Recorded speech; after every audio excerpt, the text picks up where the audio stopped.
Okay, so we're talking about chapter 30 today. This is part 2 of 3 parts in the book to kind of give you a foundation of the basics of React. So today I'm going to talk a little bit more about how we use JavaScript in the JSX within React and evaluating variables and expressions. And I'll talk about conditional rendering. How do we make it possible for us to only display things on the page under certain conditions? And then I will show you some examples of using the map method in JavaScript to actually generate multiple copies of your JSX with different, unique information for each one. And then I'll just show you the React Dev tools, which you can install in your browser that make it really helpful to see what's actually happening with your React components and not just the ultimate DOM representation that the browser knows about natively. Okay, so JavaScript variables and expressions. You can take any variable or a fairly simple expression, maybe a call to a function, and you can place it in your JSX and have that value rendered. And you've already seen examples of this, but just as a reminder, you use curly braces as a placeholder in JSX. And then you enclose, either a variable or some sort of function call, Boolean expression, whatever it is that you need to do. And whatever results from that, however that evaluates, that is what will be displayed. So I've got an example here of a constant, get year. So this is a function, right? It's an arrow function. And we just establish what today is by accessing the date class that's built into JavaScript. And then we use the get full year method from that class to return the format of just the year of today's date. And that should give us the string we're looking for. And then in our little copyright component here, we say, okay, I want to return the copyright symbol and then place the year. And so I do that dynamically with the curly braces and the call to the function. And then whatever evaluates from this will be what is displayed there. And then I'm also, making use of a prop here by getting the author name that was passed in. So this would be an example of how to do that. If we look at our project that we've been working on, picking up from where we left off in the last lecture, we had, let me get this, I've already got this thing up and running, but you can see here in available plant, this component that we created that we had some props that came in, right? And we accessed the plant prop and then destructured ID, name, color, and num available. And then I used some of those things here with these placeholders to put those values in. And we have the name, the color, and the number available, and then the word available after that as part of this paragraph. And that entire thing is the JSX that's returned from this component. So over in main, I had, with my test data here, I had 3 instances of the available plant component. I passed in the specific plant that I wanted from this array up here to use that data and access all of these different properties. And then we see in the browser that we have exactly that format for each one because the values were evaluated from the JavaScript variables and then placed on the page as plain strings. Okay, so again, this is an example where I've actually used a function call to go get the value here. And there's an example of where I used a prop and it's evaluating that prop and putting it in place. Okay, you can do even more than that. You can do things like template literals that allow you to combine text and other variables in a way.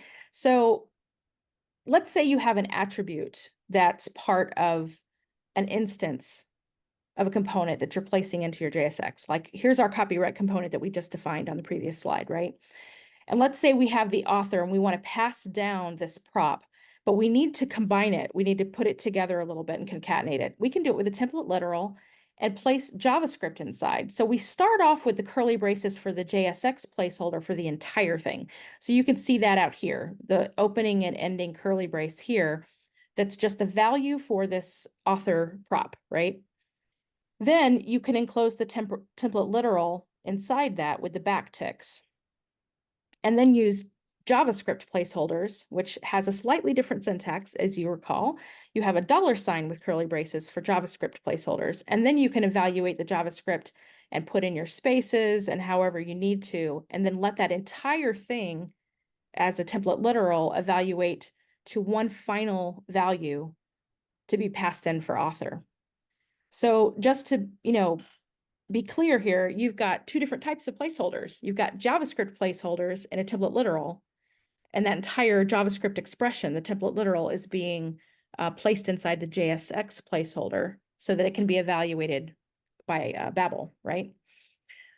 So we can go over and make a modification to our available plants component, and we're going to have an example of how we're going to put all of this together. Okay, so let's say that over an available plant, right now, all I'm doing is just returning this little paragraph, right? And all we see are these basic strings. What I would really like to work toward here is having these, some little cards, like actual blocks with a picture and, text, and have it formatted nicely and, everything arranged. So I'm going to use some CSS to do that. I can make this much more complex than it is right now. Instead of a paragraph, I can start to code, additional things and make this really robust. So I'm going to start with a div, and I'm going to place a class on it with class name attribute. And I'm going to give it the card class and the available plant card class, both. Inside that, I'm going to have a little div that's just going to help me organize some image and some text. So I'm going to give this a class name of image text combo. And these are all things that I already have defined in my CSS within the project. Over here in index.css, I have all these classes and things. You can see right here, there's card, there's available plant card, there's the image text combo, right? So I'm just accessing things I've already defined. Okay, so now I have a div just for that section. After that, I would like to have an arrow group because I'm going to have these little icons that are going to serve as buttons eventually for us to be able to allocate and return plants to our flower bed that we're planting. So I will give this one a class name of arrow group. All right, and we'll put some things inside that as well. So right now I don't have a whole lot going on here. So you could say, image and text, and then here's going to be our arrows. And so we can already see on here that we've got a little card, right? We can see the gray outline kind of faint there with some rounded corners and things. And all I've got are my two sections, image, text, and arrows. So we want to start replacing this with some real content. When you are in the process of developing with React like this, and you have it running live, it's a good idea to kind of keep track of what you're doing.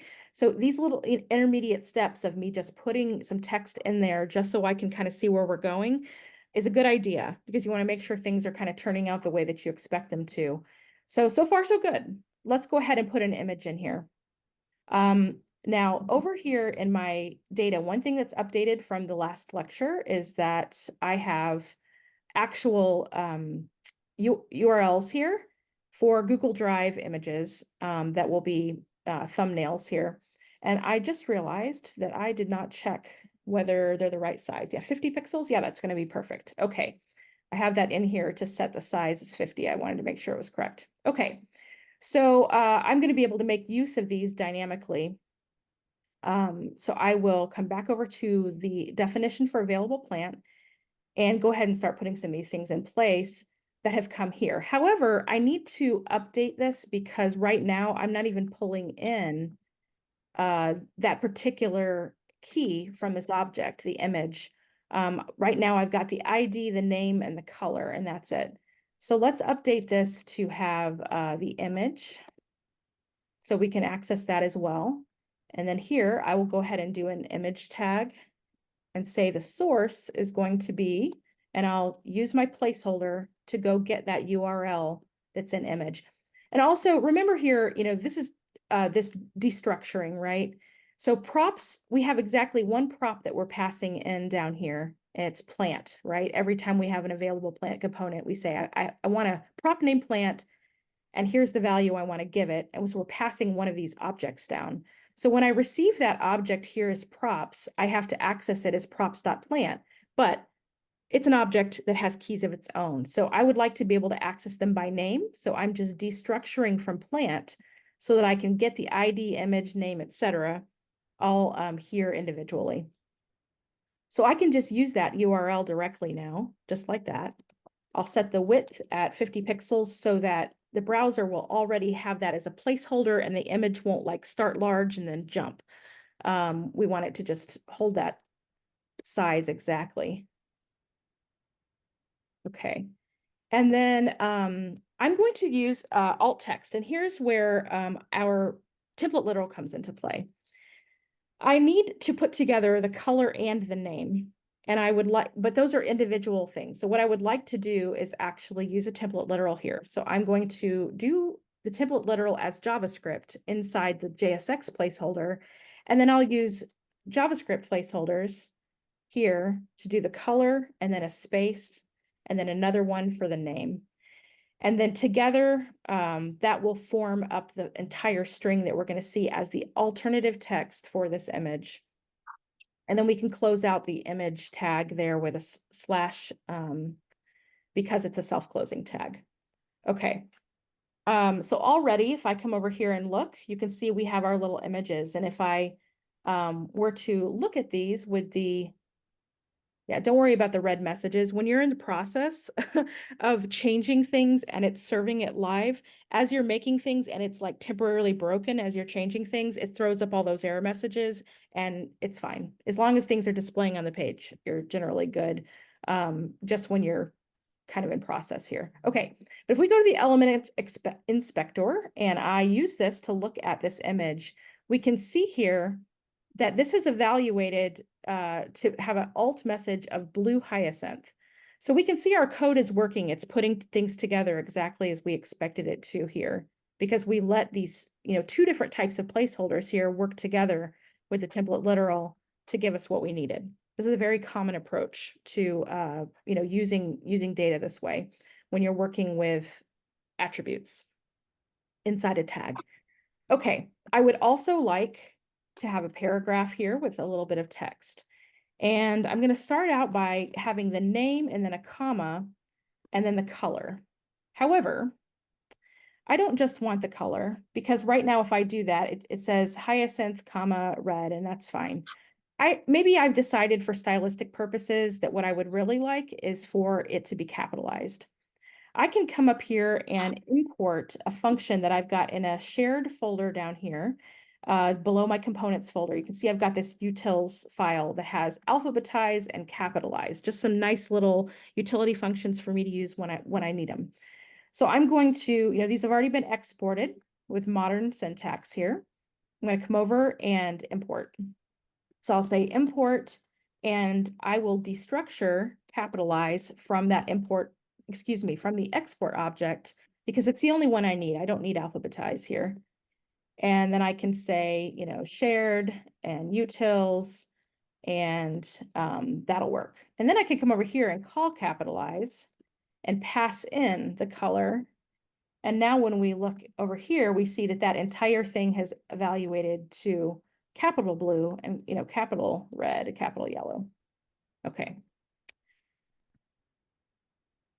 Then I'm going to have a line break and then a span because I just want to apply a text, I want to apply a class to just certain text here. And I want to call it amount text. That's a CSS class that I have. And then I'll pass in the num available and say available, just like that. Now, in this case, I didn't need to use a template literal because right now we're just working with HTML, right? Which allows you to use spaces like this as an actual character. So it's no big deal to just do it this way. We don't need a template literal with additional placeholders. But when you're working with the value of an attribute inside of a tag, this is the way you need to do it. So when I remember when I was very first learning React on the job a few years ago, and that confused me at first, but that's the distinction, is here we have HTML, but inside here, we need to put it together with some JavaScript. Okay. So let's see. So now we should see that we have, yes, the name, and says 6 available. And something doesn't look quite right just yet. The text is kind of large, and I'm thinking that maybe, I don't know. Let's keep going and see if it sorts itself out here.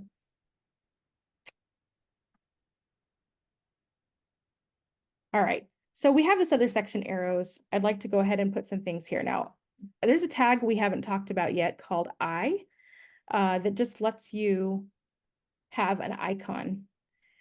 In my header, in the index.html file, one of the things that I linked here was not just my fonts from Google Fonts. I also have Font Awesome stuff linked in here because I have an account for that to be able to just pull in some free icons and use them however I want.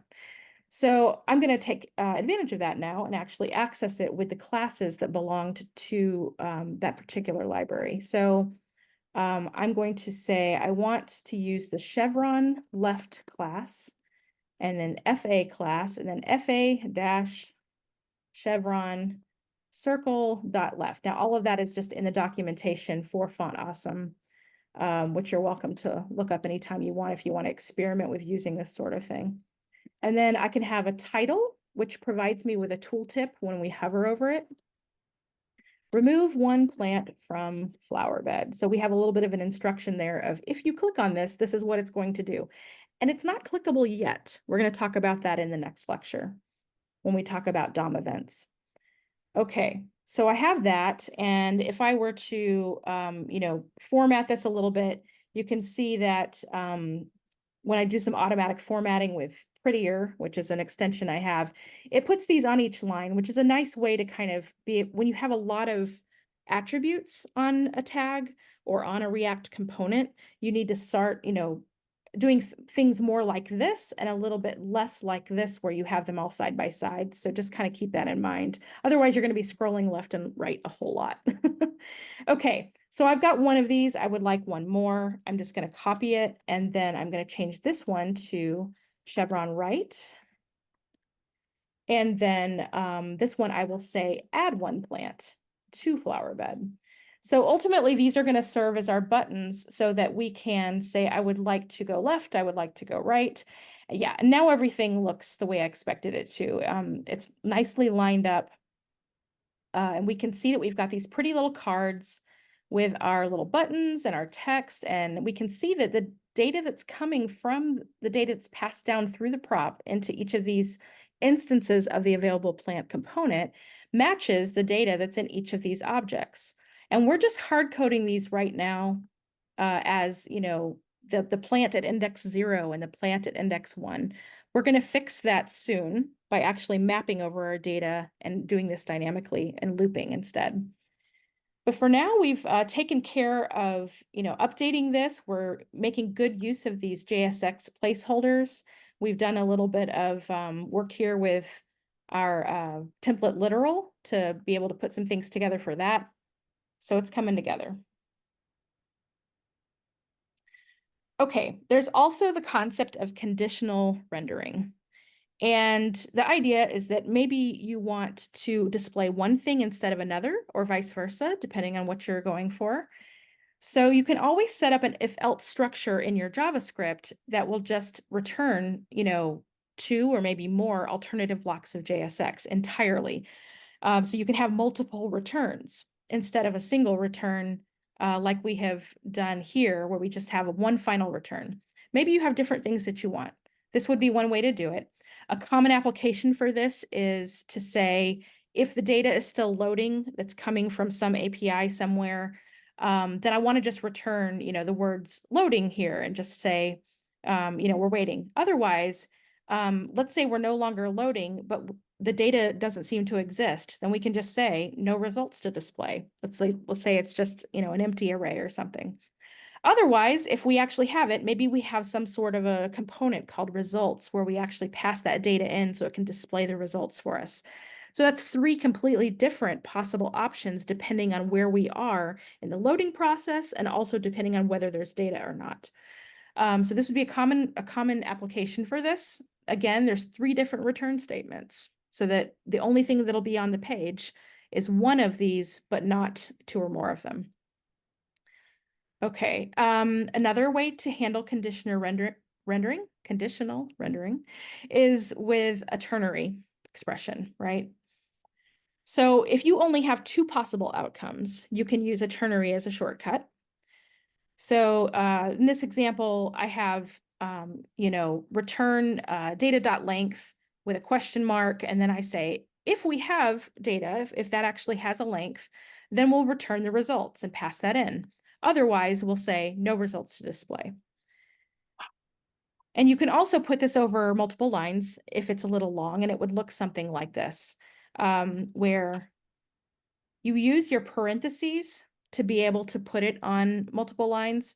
And you would say, return, do we have data? Question mark. And then, so we'll have some sort of, long thing here. Maybe it could be even multiple lines of HTML or JSX. And then you have your colon between the parentheses. And then this is the body of your second option if it's false, if data evaluates to false when it's falsy. So just keep that in mind that you can do this either way, depending on how much stuff you have that is conditional to display. So again, there's the return keyword, and there's those ternary operators that you can see here, the question mark and the colon, that allow you to have a very concise way of doing if and else. Okay. So I would like to go over and create a new component. Up until now, our main component has just consisted of this left column with these available plants and a right column that has absolutely nothing in it. So when we look on the page, we see the left column and we don't see anything on the right side of the page. We haven't put anything there yet, right? And the column is here. We can see the whole column here. It's just empty. So let's work on that. Let's create a component that's going to display there. I'm going to come over to components, create a new file, and call it flowerbed.jsx. All right. And I will start with const flowerbed, capitalized because components need to be Pascal case, right? And then we will go ahead and define this with an arrow function here. And I am going to have a prop on this. I'm going to deal with that here. I'm going to put props here for now, but we're going to come back and we're going to change that in a little bit and destructure it. So let's go ahead and just return some JSX for now.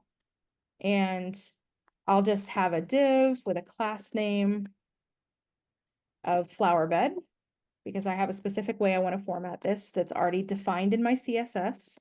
And then inside, I'll have a couple of divs. One is going to just have an H4 that says my flowerbed.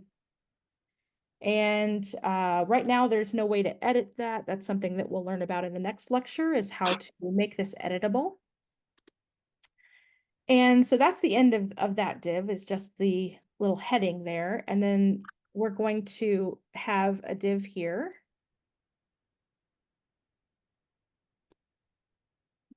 That's going to have a class name of plant grid,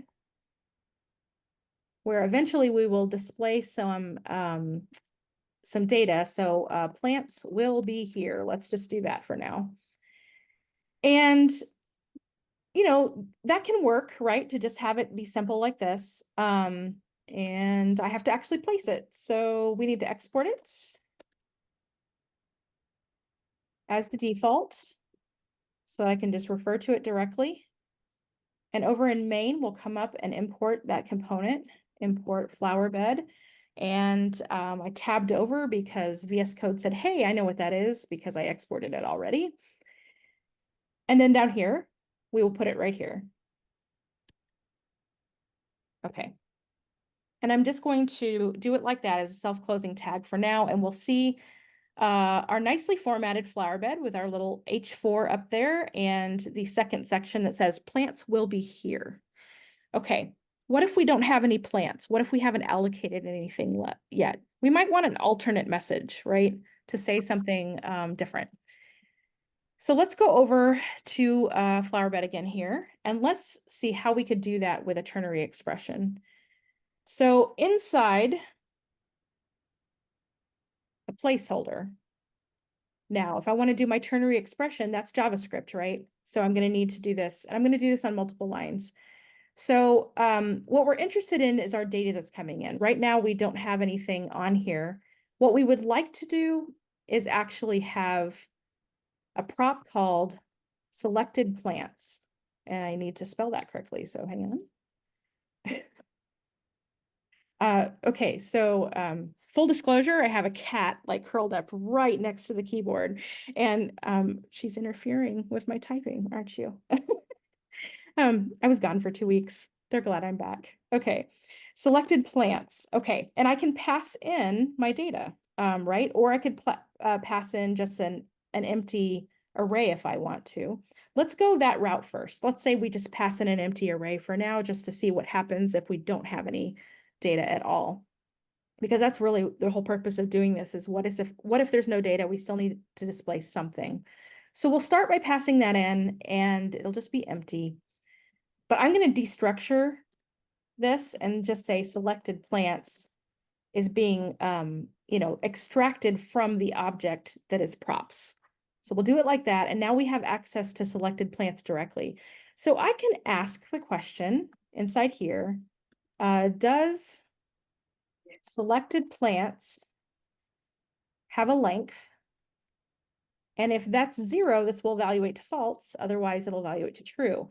And then I can have my first option there if it has a length. And I can say, or if it doesn't have a length, and this is a mistake because this should be a parentheses. There we go. If it doesn't have a length, instead, I could have a little paragraph here that says, select a plant to get started. Okay. And now we see it says select a plant to get started because it tried to evaluate, does selected plants have a length that we passed in, that prop that we passed in, and it doesn't. It's an empty array, right? So it's giving us the second option here where it's providing this instead of this. But if we change that and we come over to main and actually pass in, and for now, let's just use our test plants as a way to demonstrate it. So I'm just going to pass in test plants. And now we come and it says plants will be here because it actually evaluated true and it gave us this first part instead. Okay. We are not ready to put our plants in here yet because we still need to learn how to map over an array and produce JSX with mapping. So I'm going to leave this here as a little placeholder of sorts, just some text that will stand in the way, extend in place of the little cards that we're going to put in later. So we'll leave that alone for now. But that's how conditional rendering works with a ternary like that. Okay.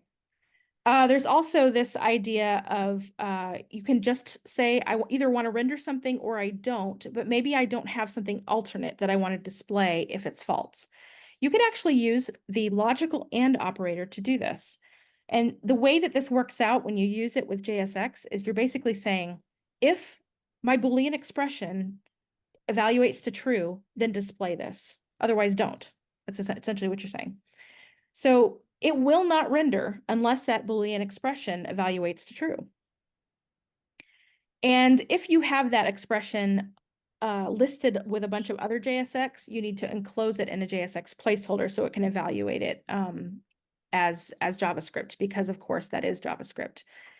So look at this example here. We have a blog post, and maybe this entire post is a component. And so we have some props coming in. We can destructure them and say, okay, we've got a title, we've got a subtitle, we've got paragraphs, all these different data is being passed in. Let's display it exactly how we want. So maybe we put the title up up top, and that's a different React component that we are using. And we've got the blog content, and we've got that copyright component you saw earlier. Then here we have a subtitle. What if the subtitle doesn't exist? If it doesn't exist, then we don't want this to be displayed, right? But if it does exist, if this evaluates to if it's truthy because it's there and not null, then we would say, yeah, let's go ahead and take that subtitle component and display it. So this and double ampersand operator here will allow you to conditionally display this. Otherwise, it just leaves it out entirely. So you don't need to use a ternary for something like this because there's no alternative. We're going to have an example of this in the next lecture. For today, I don't have a direct example, but I wanted to go ahead and cover it because it's one of the many ways that you can have conditional rendering. Okay, there's one other thing that I want to talk about with conditional rendering, and that is conditional styling. So you can add classes conditionally using shortcuts like ternaries to have your classes added in. So here's an example where we have an account balance. So this would be like some sort of financial application maybe. And you're on your bank app and you want to be able to display the amount. And if the amount is below zero, that's a bad thing if your bank account's in the red, right? We're going to literally display the text in red. Otherwise, we can display it as green. So we can have our Boolean that we establish here, and we can say we want to base this on whether the amount that comes in through the props is less than zero or not. So if it's below zero, that'll evaluate to true. And then here we have, our title that says account balance, and then we have the amount. Whether we display this as red text or green text will depend on whether is below zero evaluates to true or false. So I can have a JSX placeholder here as the value for my class name in my P tag. And that attribute will take the value of either red text or green text, depending on whether is below zero is true or false. And then it'll go to the CSS definitions and pull whichever one of these it's meant to. Okay. Again, this type of thing, I'm going to cover that in the next lecture. We'll have an example of some conditional styling. Who has questions for me on things I've talked about so far?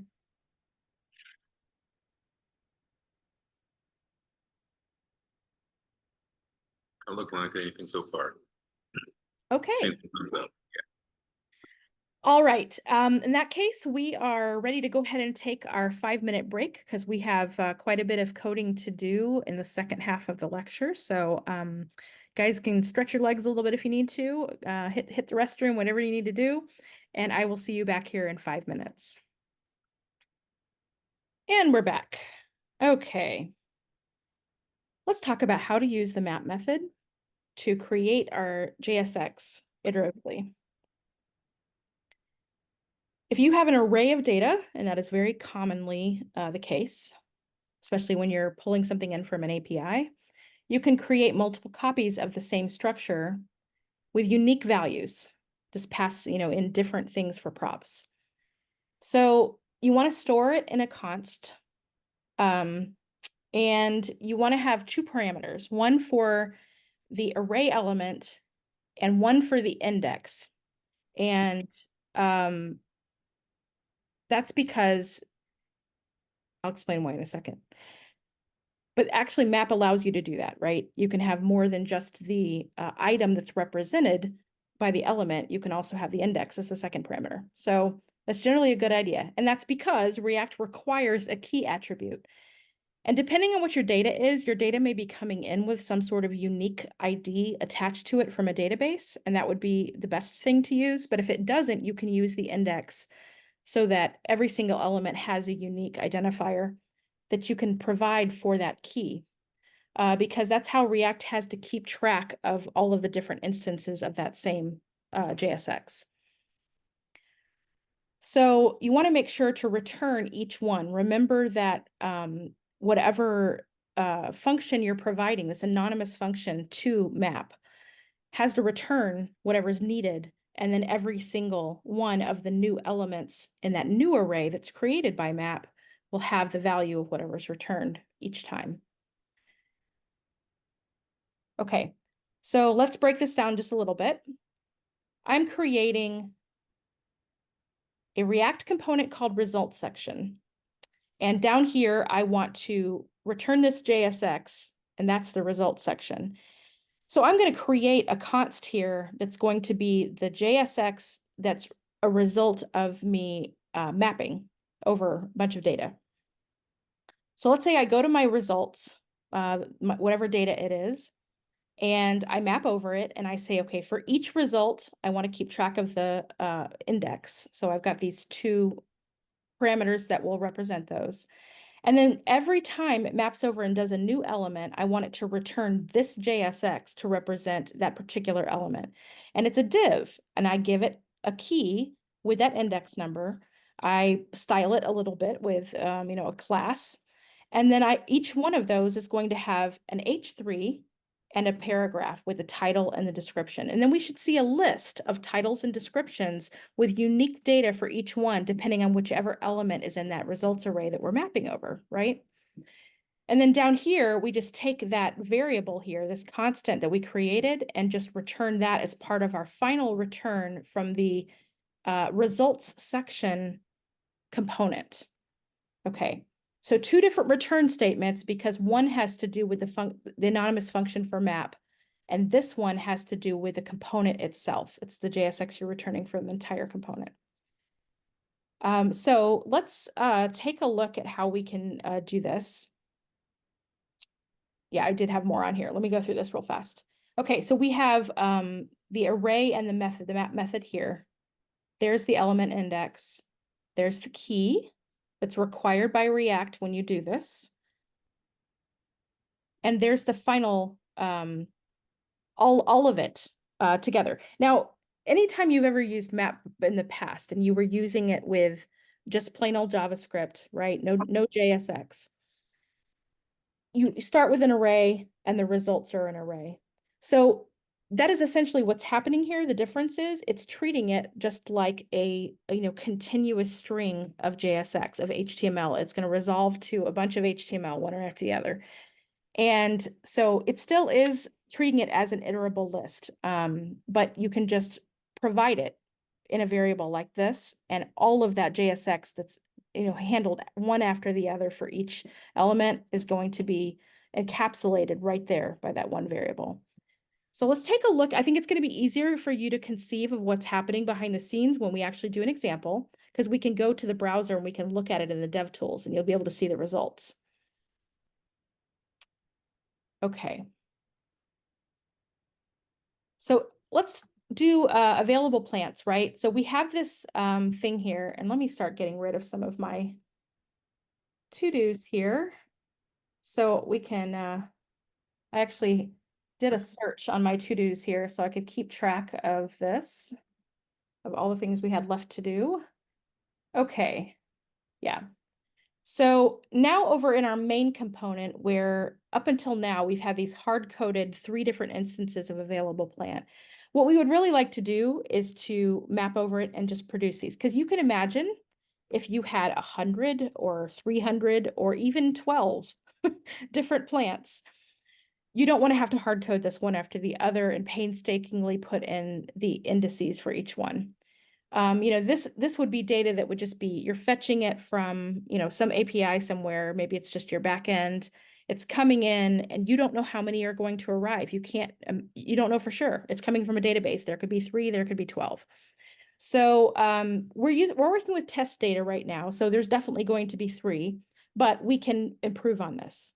So we're going to come up here and use map and actually create some iterated JSX. And then we'll just use the ID that's stored with the plant as the key instead of the index. So this is going to be an example where I actually don't need that index thing. But the way I did it on the slide is how you would do it if you did not have an ID with your data for some reason. So we could do this as let or const. I'll do let because that's what I've got in my solution. But notice this is not in Pascal case. I am not creating a new component. I am just creating a series of JSX and stringing it all together. So I'm going to go over to my test plants and map over it. And I'll just say for every single plant that I have, here's what I want you to produce. I want you to return an available plant component. We're going to set a key on that is plant.id. And then we're going to pass down the plant using the individual plant that we're looking at from this array each time. And that will be the value for the plant prop that we're receiving right here in available plant, right? So let me I'm missing something here. Oh yeah, I have to close out my component. There we go. Okay, so self-closing tag, and I'm saying map over test plants for every single plant.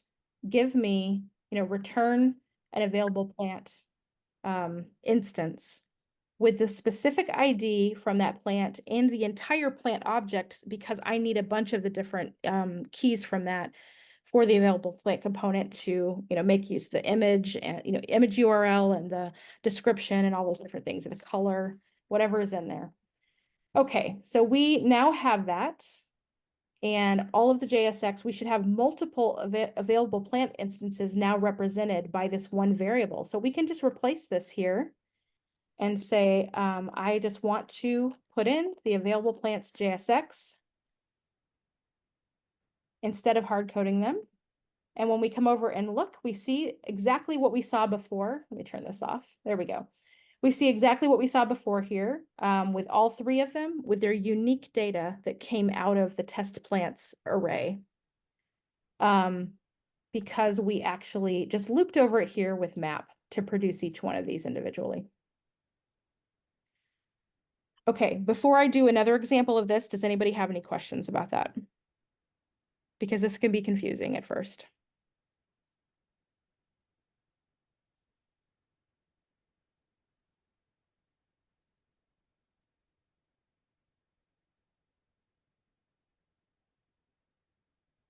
Looking like Okay. All right, let's do one more example. And for this one, I'm going to need to actually create one more new component. You remember I said that in our flower bed, we were actually going to have a series of cards that were going to be displayed in the bed, kind of similarly to what we have going on over here in the left column, where we have a bunch of cards being produced for each one. So let's say we start selecting plants. We would like those to show up over here and each, have a separate card. It's going to look a little different than this card, but we're going to produce those iteratively as well. So I will come over and go to my components folder, create a new file, and we'll call it selectedplant.jsx. And this will be the definition for a single component for a selected plant. So I'll say const selected plant, and we'll have the props passed in. And then I'm going to destructure a number of things from the props that I need. I need a name, color, image, and num allocated here. And I can just say, go to props.plant and pull out all of those keys from the plant object. And now I can refer to them by name. And then I'll return the JSX for this component, which is going to be a div. And it will have these classes, card and selected plant card. So card is something we also used on the available plant component, but so it has all of the things that those two have in common. And then selected plant card has specific CSS properties that the available plant card does not. So this is a good example of how you can kind of use classes selectively across your application for different things whenever you have certain properties that are in common, and then you can save the things that they don't have in common, put them in a different class in CSS. Okay, this one's just going to have an image, and that's self-closing, so let me fix that. It's going to have an image, and it's going to have a span. So the image, I will go ahead and just use, of course, the URL that's coming from the data, which I've already destructured. I'm going to set the width in this case to 150 pixels. And the height the same. Honey, you can't lay on the keyboard because then I can't type. I don't know if anybody heard the beep, beep, beep, beep, beep before when she was stepping on the keyboard, but that was fun. Okay. That was during the break. Okay. And then we're going to have do the kind of like we did before here, have a template literal to combine some items for the color and the name for our alt text for accessibility purposes. And then in our span, I'm going to apply a class name of big num because it's going to give us a big number that's formatted a certain way. And all we're going to do here is say this is how many have been allocated. Okay. And for now, what I have going on here, if we go back over to main and look at our test plant data, which is just kind of, we're just testing it out. Maybe this is the data that we would have. I've kind of split it. We might have had eight different bulbs that came in. So just to test this out, I've split it into 6 available and 2 allocated. I split this one evenly, 6 available and 6 allocated. For this one, 4 available and 12 allocated because there's 16 bulbs in total. So we're going to see this come out now when we apply the selected plants to, let me bring this back. When we apply that to the flower bed component here and map over it, we're going to see those numbers show up. So 6, 6, and 4 here for what's available, and then we should see the allocated numbers over here. So we're already passing in test plants for selected plants. So let's go back to our flower bed here and actually import the component we need now. So I'm going to say import selected plants, selected plant singular from, and then I'll go to here and choose selected plant. And now, instead of just saying plants will be here, we can actually put multiple instances of selected plant, but I want to be able to map over it first, right? So we're going to do what we did before and use map, and I'm going to just create a constant here. This time I'll say plants JSX, and we'll say go to selected plants that's been passed in, and I've already destructured it from props right here. And let's go to this list that's been passed in and map it out. And for each plant in the list, we're going to return a selected plant instance of this component that we created, give it a key of the plant ID, and pass the plant down. So this works very similarly to the way the available plant component did, right? Yes, semicolon. Okay.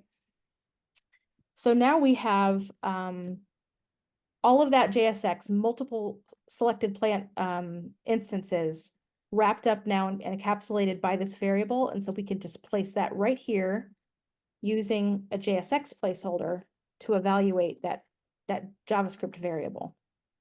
Okay, now we come over and hang on, let me get over to my JavaScript console. Failed to reload. Every once in a while, when you do import statements, if you don't like keep typing, it gets a little bit hung up. Ah, it's the export. That's what it is. Okay, so in my selected plant, I failed to export it, which is also why VS Code didn't know about it. That explains a lot. Okay, so let's do export default selected plant. And now, there we go. That's what I was looking for. Okay. So now we can see that we've got this grid, and I'm realizing now that I need to fix my test data because ever since they changed this, Google changed this a few months ago, where you have to specify the size, and I need to specify it at the larger size of 150 since I need it to be 150 pixels for this component. That's better. It's a little clearer now. And then the smaller ones can still use that size because they're smaller. Okay. So there we go. We now have these using the allocated plant number. So we can see we have 6 available and 2 allocated. Now, ultimately what we're going for is we want to be able to click on these buttons and have them update these numbers, right? If I click on this to allocate 1, this one should decrease to 5, and this one should increase to 3, and so on and so forth. And if I click on the red button, it should bring these back and, increase and decrease the opposite direction. We aren't going to be able to do that until we cover the material in the next lecture where we learn about state. So we can't do that for today, but we can at least see how we're able to provide, multiple instances of these in both cases using map to have the JSX repeated over and over again. All right. The last thing that I would like to do is talk about the React Dev Tools. So you can actually use this as an extension in your browser, the React Dev Tools, and it'll allow you to see your component structure, the specific attributes that only belong to React, like key, that the browser otherwise does not care about, and then your props. And you'll be able to see like the file and line number of your sources for the data that's coming in, for the specific line that you're on. And this is available for all of the major browsers. So you can go get this whichever browser you choose to use and develop in and see it. So let me actually show this to you in action. We'll come back, oh yeah, over here. So right now, I've been flipping back and forth between elements and console. Yeah, console is the one I'm on. Down here, because I have this installed already, you can see I've got components and profiler. I'm going to show you the components one. And now you can see my app structure, right? I've got app, it has header and main. We know this because if we come over here to app.jsx, we can see that we are returning header and main. So the browser doesn't know anything about your React application structure, but this particular tool does. So this is where you can see how things are structured. Inside main, we have 3 instances of the available plant component, and we have an instance of flower bed. Inside flower bed, we have 3 instances of selected plant. It's exactly how we're returning our JSX, and we can see it all together right here. It's a very handy tool because, as you can imagine, the bigger your React application gets, the more different pages you have, different components with instances of other components, and maybe they have instances of other components. This can be extremely helpful for you to see how it all looks when it's all put together without looking at it in terms of the ultimate expression of it in the DOM as HTML.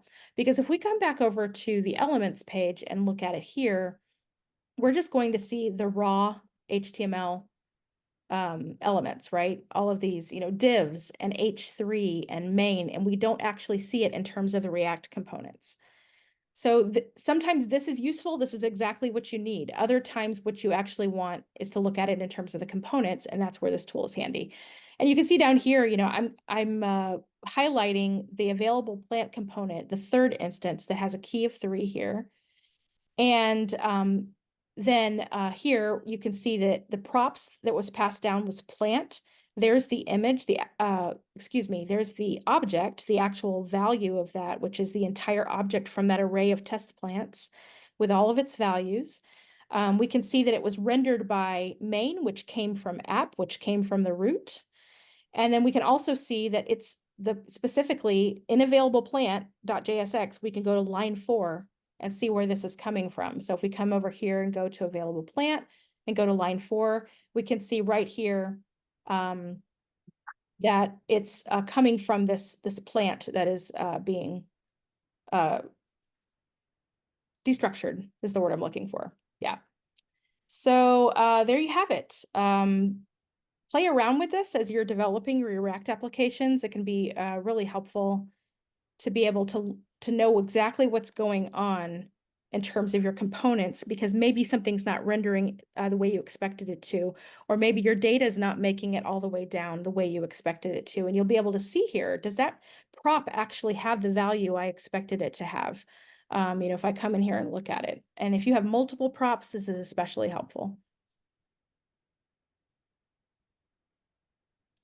Okay, who has questions about anything I just did? Any last questions?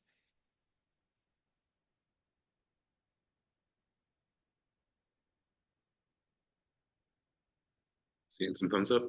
Okay, So this is a shorter lecture because there's a lot more to talk about for the next chapter, which is why I have adjusted the schedule so that we can have 2 hours for lecture tomorrow. So there are things that I used to introduce a little bit early in this lecture, but I've decided to save it for tomorrow so that it's just in line with exactly how it's introduced in your chapter. So for today, I can tell you that there are no beginner React exercises, just like the last lecture, because I was a TA back when I created most of my practice exercises that are on my website, and we were teaching Angular back then and not React. I will have some that are a little bit more advanced that are available later because I did actually teach a unit on React at one point, or helped teach it, I should say.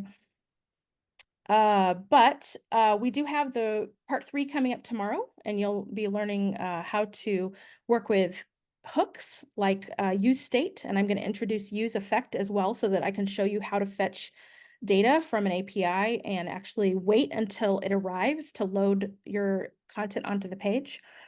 And then on Wednesday, we will introduce graded assignment 6 so that you can get started on that. And you will have those last 3 days to wrap up everything. I will have a couple of review sessions on Wednesday and Thursday if anybody needs extra examples of concepts and a little bit of help with those types of things.